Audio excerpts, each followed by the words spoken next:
Министерството за здравство ниже планове за јавно-приватни партнерства и во новата година. По детската кардиохирургија, која од вчера и официјално е преселена во Жан Митрев, следна на удар е брзата помош.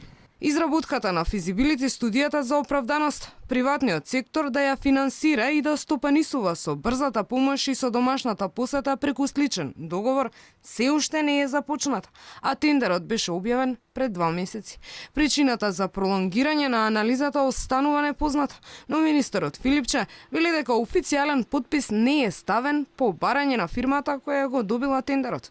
Откако ќе биде започната постапката, фирмата има рок од 60 дена да ја заврши анализата, која пак треба да покаже дали моделот јавно-приватно партнерство може да функционира кај нас. Со недефинираните партнерства ќе дојде до деградација на јавното здравство, смета доктор Игор Николов.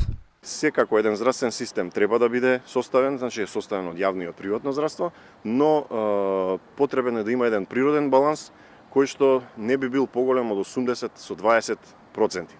Сето ова, моето предвидување е дека ќе доведе и до понатамошна деградација на јавното здравство, бидејќи министерството, владата не прават никакви напори како за задржување на здравствениот персонал, така за подобрување на здравствените услуги.